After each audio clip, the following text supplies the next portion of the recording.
I didn't know anything about college. My mom and dad only said, you know, as long as you just work and do, you know, be a good citizen, you'll be good.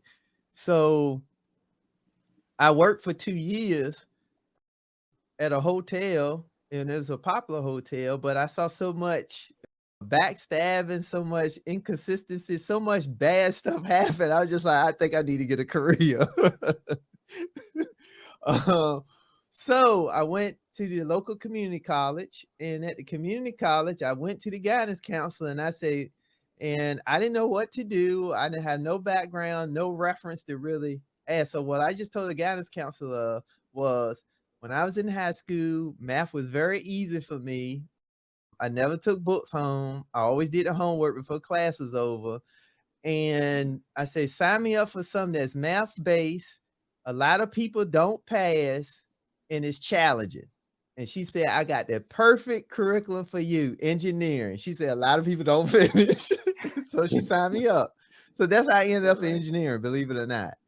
So and I say that all to say that when I look back at so many things I've done, it really was intentional. Because, you know, how many people go in and say, give me one of the harder professions that's math-based and sign me up, and I just went like a mad cat and just done it. But that was only because my 2 years of working in the, you know, in the hospitality industry, where I realized that I needed a career. See, but if I never had that experience, I don't know, I probably wouldn't have went to college. I don't know. So that's just kind of some of the background. So to answer your point though, so all of that happened, I had no financial background. Everything was shooting from the hip, figure it out, make mistakes.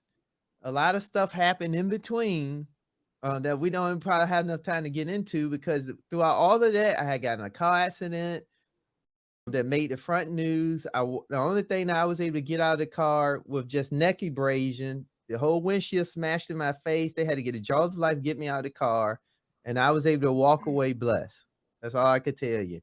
So the first semester of college, I didn't even start because of that accident. So that happened. I had the counselor had screwed up my financial aid. So the first semester, I didn't even have no money, so I paid some of it out of pocket. So it was so much stuff happened. When I just look back, it was a blur, but I just say that I still figure everything out. I made mistakes. I did a lot of stuff wrong. But with that being said, I just say that I got to the point where I just knew that the only thing that really mattered was continue to press forward. But I would say that I think the only reason why I was able to push through was because I was reading. And most of the books I was reading, the people in the books always had some level of adversity. And adversity, I knew I accepted that. I almost, you could say I was probably halfway not thinking normal, because I almost accepted that that means that I'm right on the curve or on the verge of something good happening. So that's kind of what really helped shape me, was kind of some of that journey, some of those things that happened.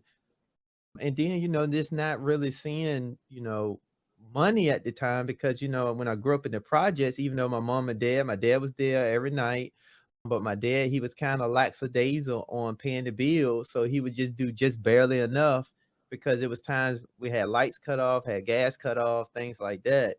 And we was in a traditional house because he was the breadwinner. He paid most of the bills, and my mom kind of just worked just to make little money here and there.